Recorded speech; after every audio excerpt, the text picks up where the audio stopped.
Hi friends, welcome back to Pavan Nani Chowdary Instagram page and YouTube channel. నేను ఈరోజు మీ ముందుకు మరొక అద్భుతమైన పుస్తకంతో ముందుకు వచ్చాను. అదేంటి అంటే అరవింద్ వేదాంత్ గారు రాసిన ఫలం లేని కలం. ఈ సమాజం మనం ఏ పని చేసినా, ఎలా ఉన్నా, ఏం చేస్తున్నా ప్రశ్నిస్తూనే ఉంటుంది. మన కోసం మనం ఎలా నిలబడాలి, మన కళలు, మన ఆశయాలు ఎలా నెరవేర్చుకోవాలి, కుటుంబం కోసం ఎలా నిలబడాలి అనే విషయాలు చాలా బాగా ఎక్స్ప్లెయిన్ చేశారు. ఈ పుస్తకం చదివిన తర్వాత నాకేమనిపించింది అనేది ఈ రివ్యూలో చూసేయండి. చేస్తూనే ఉంటుంది. వాడు అలా ఉన్నాడు, వీడు ఇలా ఉన్నాడు, నువ్వు ఇంకా నీ జీవితంలో స్థిరపడలేదు అనే మాట మన జీవితంలో చాలాసార్లు వింటాం. మనం జీవిస్తున్నందుకు ఎన్ని సమస్యలు, ఎన్ని ఎదురు దెబ్బలు తగిలినా సరే మన ఆత్మ సంతృప్తి కోసం మనకు నచ్చిన పని చేయాలి. నీకంటూ ఒక గుర్తింపు రావాలి. ఇది నీ జీవితం.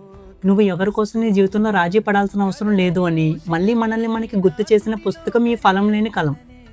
అరవింద్ వేదాంత రాసిన ఈ పుస్తకం మళ్ళీ మనల్ని మనకి సరికొత్తగా చూపిస్తుంది. ఇది నువ్వేనా అని నిన్ను, నీ మనసుని నిలదీస్తుంది. చాలామంది వాళ్ళ జీవితాల్లో కుటుంబం కోసం, కుటుంబ బాధ్యతలను భుజాన వేసుకొని రాజీపడి జీవిస్తున్నారు. మనం ఇప్పటికీ కొంతమందిని చూస్తుంటాం. కుటుంబం కోసం విదేశాలకు పోయి డబ్బు సంపాదించాలి, కుటుంబం సంతోషంగా ఉండాలి, అప్పుల బాధలు లేకుండా హ్యాపీగా ఉండాలనే ఉద్దేశంతో వాళ్ళ కలలను, వాళ్ళ ఆశయాలను చంపుకొని కుటుంబం కోసం విదేశాలకు వెళ్ళి బతుకుతున్న వాళ్ళు చాలామంది ఉంటారు. ఈ పుస్తకంలో ఆ సన్నివేశం నాకు చాలా కన్నీరు తెప్పించింది. విదేశాలు వెళ్ళి మనం ఎంత ఇబ్బంది పడుతున్నాం, అక్కడ పరిస్థితులు ఎలా ఉంటాయి, మన కోసం మనం ఎంత ధైర్యంగా నిలబడాలి అనేది చాలా బాగా చూపించారు. ఇందులో ఉన్న ప్రతి క్యారెక్టర్ అరవింద్ వేదాంత్ అన్న జీవితంలో జరిగిన కొన్ని జీవిత అనుభవాలను రామాయణంతో లింక్ చేసి చాలా బాగా రాశారు. ఇవి అన్న జీవితంలో జరిగిన నిజమైన అనుభవాలు అవ్వచ్చు, కానీ ఈ పుస్తకం చదువుతున్న ప్రతి ఒక్క పాఠకుడికి కూడా ఒక మధ్యతరగతి జీవితం ఎలా ఉంటుంది, ఆ జీవితంలో మనం ఎన్ని ఇబ్బందులు పడాలనే విషయాన్ని కళ్ళకి కట్టినట్టు చూపించారు. ఆఖరిగా మనం ఎన్ని ఇబ్బందులు పడినా, సమాజం మనల్ని ఎలా చూసినా, నీకోసం నువ్వు బతుకు, నీ కళలను నువ్వు నెరవేర్చుకో, నీకంటూ ఒక గుర్తింపు తెచ్చుకొని చాలా బాగా గుర్తు చేశారు. ఇంకోటి ఏంటంటే, మన కోసం మనం ఎలా నిలబడాలి, మనం అనుకున్న లక్ష్యం సాధించే క్రమంలో ఎన్ని ఒడిదుడుకులు వస్తాయి, కుటుంబంలో ఎన్ని అవమానాలు వచ్చినా తన కోసం తను ఎలా నిలబడ్డాడు అనేది చాలా బాగా చూపించారు ఈ పుస్తకంలో. పాత్రల గురించి నేను ఎలాంటి హింట్ ఇవ్వాలనుకోవట్లేదు, ఎందుకంటే నా వరకు నాకు ఈ పుస్తకం చదివిన తర్వాత ఏ పాత్ర గురించి మాట్లాడినా అది ఒక చిన్న స్పాయిలర్ అవుతుందని నా అభిప్రాయం. ఈ పుస్తకం నా వరకు నాకు నేను ఎప్పుడైనా ఎక్కడైనా ఆత్మవిశ్వాసం కోల్పోయినప్పుడు కొండంత ధైర్యం ఇస్తోంది ఈ పుస్తకం చదివితే.